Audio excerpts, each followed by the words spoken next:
ये सरकार हमारा भला करती है तो आने वाले चुनाव में हम इस सरकार का भला करेंगे। अगर हमारे साथ छलावा करती है तो मैं बता दूं इतना छलावा होगा कि केंद्र से तो केंद्र से उत्तर प्रदेश से भी जाना होगा। जब तक हमारी नियुक्ति पत्र नहीं मिल जाती हम लोग कहीं नहीं जाएंगे। हम अगर नहीं मिलेगा हम लोग को नियुक्ति पत्र तो यहाँ से हमारी लाशें जाएंगी। अब आश्वासन नहीं चाहिए, नहीं किसी नेता का आश्वासन चाहिए, नहीं अधिकारी का चाहिए। आप सिर्फ हमें जो भी चीजें चाहिए हमें लिखित में चाहिए। ये हमारे पिछड़े दलित ओबीसी उठाने भर का पाँव रखते हैं और गिराने भर का पाँव रखते हैं। योगी बाबा नाय दो। मुख्यमंत्री जी न्यायप्रिय मुख्यमंत्री जी कहलाते हैं, वो न्यायप्रिय कहलाते हैं, न्याय के लिए जाने जाते। तो कहाँ है हम लोग का न्याय? चैलेंज नहीं है, स्वीकार नहीं है। एक गरीब एक किसान का ये आवाज है। 69,000 शिक्षक भर्ती में शामिल आरक्षित वर्ग के अभ्यर्थियों ने सोमवार को एक बार फिर जोरदार प्रदर्शन किया है। शिक्षक अभ्यर्थियों ने राजधानी लखनऊ स्थित यूपी के डिप्टी सीएम केशव प्रसाद मौर्य के आवास का घेराव किया। बता दें कि सैकड़ों की संख्या में पहुंचे शिक्षक अभ्यर्थी हाईकोर्ट लखनऊ के डबल बेंच से दिए गए फैसले का पालन किए जाने की मांग को लेकर डिप्टी सीएम के आवास के सामने धरने पर बैठ गए। प्रदर्शन कर रहे शिक्षक अभ्यर्थियों ने अपनी मांगों को लेकर जमकर नारेबाजी की। इसके बाद पुलिस ने बल का प्रयोग करते हुए उन्हें बस में भरकर इको गार्डन भेज दिया। इस दौरान पुलिस और अभ्यर्थियों के बीच काफी झड़प भी देखने को मिली। इसके अलावा एक शिक्षक अभ्यर्थी की हालत भी खराब हो गई, जिसे इलाज के लिए सिविल अस्पताल में भर्ती कराया गया है। वहीं इको गार्डन में शिक्षक अभ्यर्थी बीते 10 दिन से भीषण गर्मी और बारिश के बीच धरना देने पर मजबूर हैं। आए दिन भीषण उमस और बारिश के बीच शिक्षक अभ्यर्थी डटे हुए हैं। उनकी मांग है कि हाईकोर्ट के आदेश का पालन करते हुए नई मेरिट सूची जारी की जाए, नई सूची में आरक्षण का पालन करते हुए उनकी नियुक्ति की जाए। इसके अलावा अपनी मांगों को लेकर शिक्षक अभ्यर्थियों ने क्या कुछ कहा, आप भी सुनिए। सर समस्याएं तो बहुत हो रही हैं। इससे पहले भी हमारा धरना लगातार 640 दिन तक चला, इसी इको गार्डन में चला। हर नेता के दरवाजे हम लोग गए, पक्ष विपक्ष के यहाँ गए, लेकिन कहीं भी हमारी सुनवाई नहीं हुई। 50 दिन तक बच्चे भूख हड़ताल पे बैठे रहे। अब जब डबल बेंच से फैसला हमारे पक्ष में आया, डबल बेंच के द्वारा ये माना गया है कि आरक्षण घोटाला हुआ है, उसके बाद सारे नेताओं ने खुले मन से स्वागत किया। योगी जी ने भी माना कि आरक्षण घोटाला हुआ है, केशव प्रसाद जी ने माना आरक्षण घोटाला हुआ है, अनुप्रिया पटेल और आशीष पटेल जी सारे लोगों ने माना। और उसके बाद सब नेताओं ने, पक्ष विपक्ष के सारे नेताओं ने खुले मन से बोला कि हम इस फैसले का स्वागत करते हैं।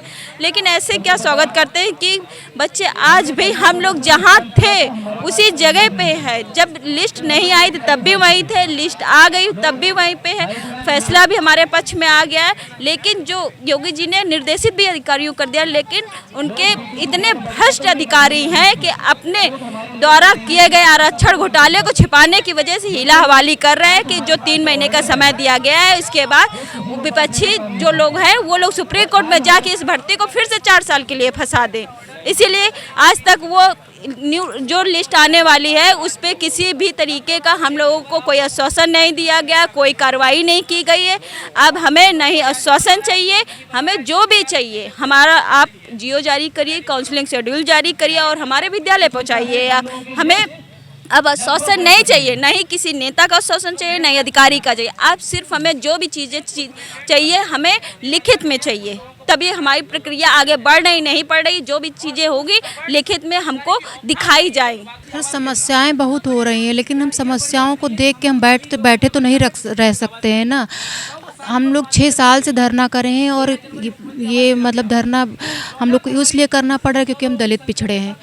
दलित पिछड़ों की वजह से हम लोग को ये धरना करना पड़ रहा है।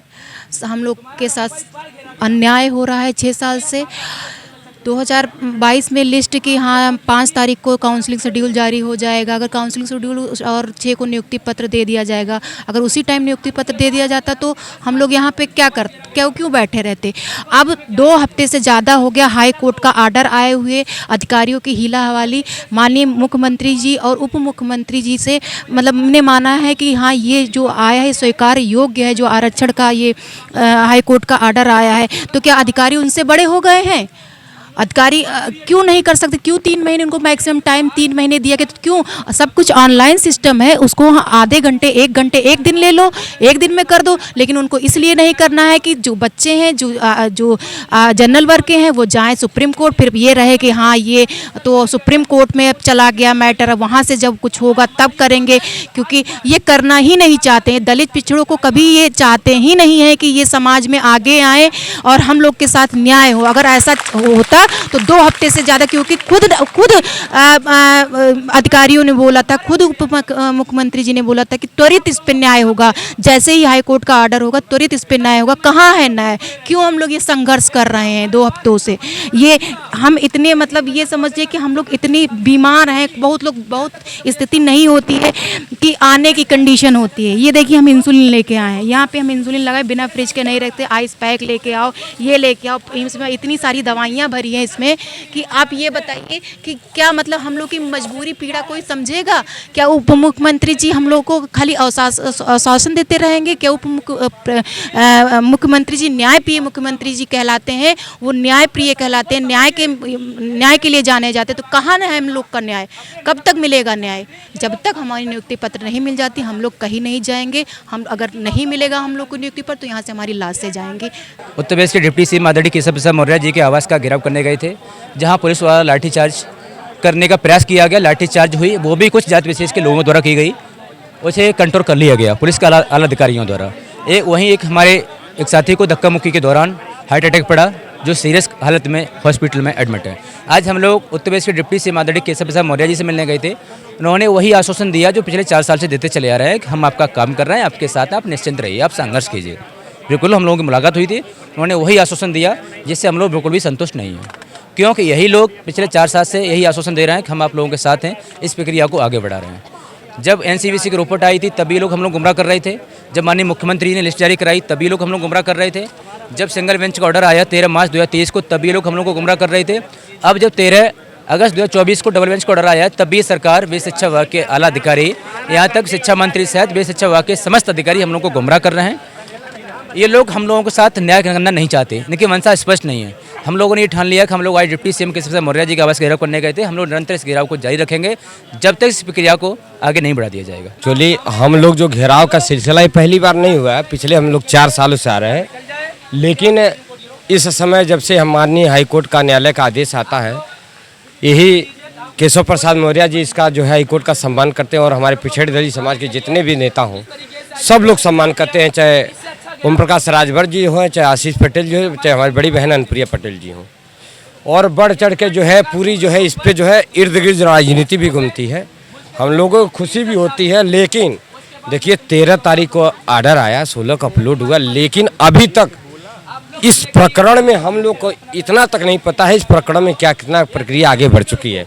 कहा तो जा रहा है कि आपकी प्रक्रिया बढ़ चुकी है, लेकिन कुछ दिखना तो चाहिए। तो हम लोगों ने सोचा है जितने हमारे समाज के नेता हों, चाहे माननीय मुख्यमंत्री जी हो, एक एक करके सुबह शाम दोपहर हम लोग घेराव करेंगे जब तक हमारा जियो जारी नहीं होता, क्योंकि हम लोग संघर्ष करते करते हमारे 4 साल हो गए। बहुत दुख के साथ कह रहा हूँ, हमारे इस 69,000 शिक्षक भर्ती के करीब 4 साथी आत्महत्या कर चुके हैं, कई के हार्ट अटैक से मौत हो गई है। आज इसका जीता जाता उदाहरण हमारे मऊ जिले के इरशाद अहमद, जो माननीय केशव प्रसाद मौर्य जी के आवास के घेराव के नाम, उनका जो है बहुत नाजुक स्थिति में उनका हालात है, हार्ट अटैक पड़ गया है। मैं आपको बता दूं कि माननीय हमारी आवाज़ अगर जो माननीय मुख्यमंत्री या उप मुख्यमंत्री केशव प्रसाद मौर्य जी तक जा रही है तो मैं उनसे कहना चाहता हूं कि हमको अब इस मौत के जो दलदल इससे बाहर निकाल दे साहब। हमें जहां 4 साल पहले विद्यालय में होना चाहिए, आज हम जो है हमारे लोग इतने स्ट्रेस में आए, उनके हार्ट अटैक आए दिन जो है एक आम सी चीज़ हो गई है। सिर्फ हमारा इतना ही गुनाह था ना कि हम पिछड़े और दलित हैं। अगर जो आप कहते हैं कि सबका साथ, सबका विकास, सबका विश्वास, तो आपको इस विश्वास को कायम करने के लिए हमको जल्द से जल्द विद्यालय में पहुंचाना होगा, पिछड़े दलितों को न्याय देना होगा। मम्मा के पास आए हैं, जॉब के लिए न्याय करो, योगी बाबा न्याय दो।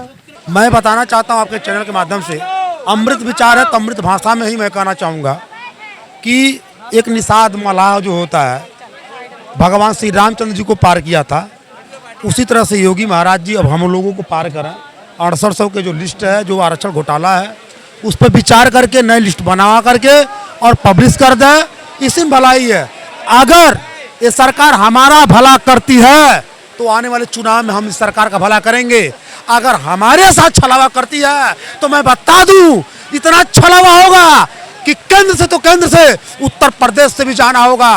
ये हमारे पिछड़े दलित ओबीसी उठाने भर का पांव रखते हैं और गिराने भर का पांव रखते हैं। तो मैं सूबे के मुखिया से कहना चाहूंगा, ये चैलेंज नहीं है, स्वीकार नहीं है। एक गरीब, एक किसान का ये आवाज है, उन हमारे बाबा परवादा और हमारे 6800 पीड़ित छात्रों का भी पुकार है।